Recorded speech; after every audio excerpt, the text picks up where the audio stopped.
Flash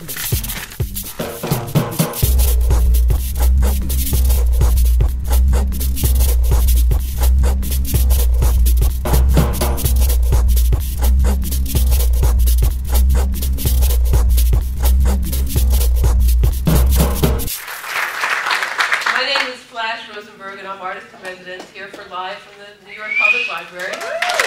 I draw portraits of conversations in real time. You will be able to see what I am drawing on this big screen behind tonight's Dada speakers. Tonight, because it is Dada, my dress will draw itself. And while my dress is coloring itself in, I will go draw tonight's talk. Thank you.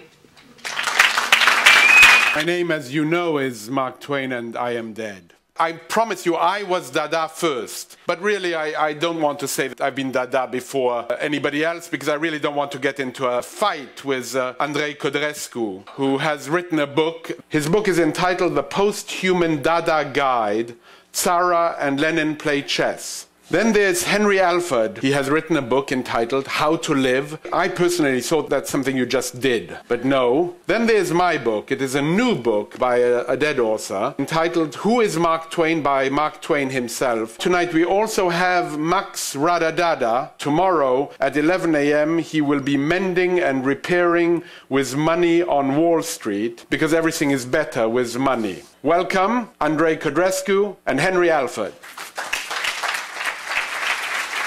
Mark Twain, your Thanks, call. Mark. I'm slightly terrified by the images behind us. It occurs to me that most of my favorite words in French begin with the letter P. Like there's that la pellicule, which I think means film. If someone says, how was your evening? You can say pellicule. You can. You can, if you want to. Shoes are the 20th century's most potent metaphor. There was a shoe bomber.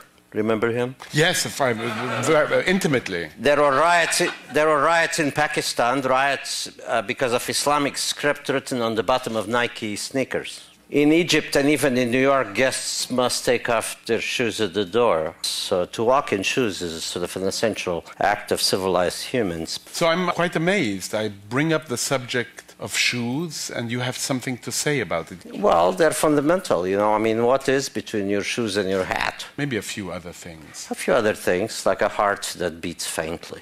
Maybe a penis that stands correctly.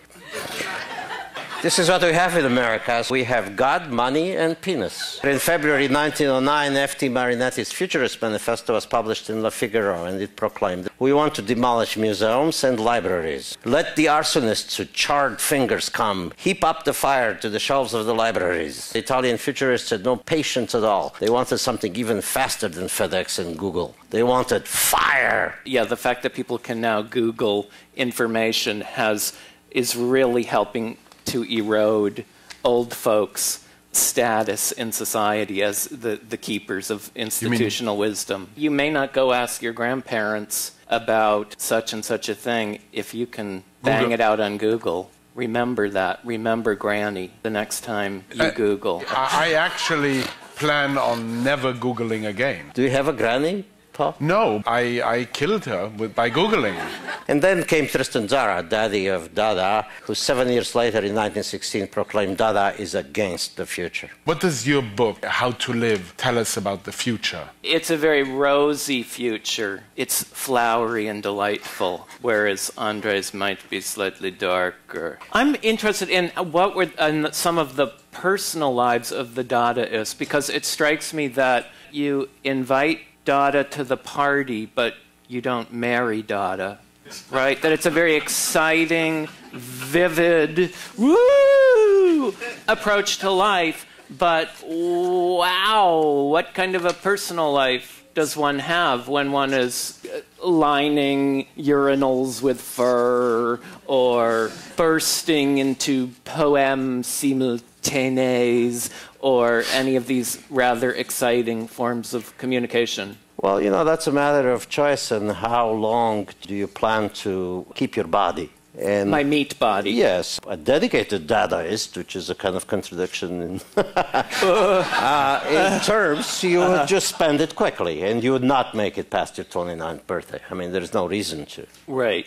So perfection and duration don't go together then. No, they don't, actually. Perfection is brief. Duration is long. I mean, The New York Public Library that has 52 million items and 7 floors of books and goes right under Bryant Park. It's a very prestigious library, a very heavy library. I've actually always wondered how much it weighed. Do you know how much it weighs by any chance? I think it weighs as much as your soul. And what do you find when you're looking for wisdom in the library? You're looking for quotations from great writers, because your book is a mixture, I might say, a potpourri, to use a French word. Yes. It is a potpourri of people's experience and great wisdoms throughout the ages. Yes, and like potpourri, it's something that people are putting on top of their toilet. So many people's last words are so quintessential and so inimitable that they're almost like parody to me.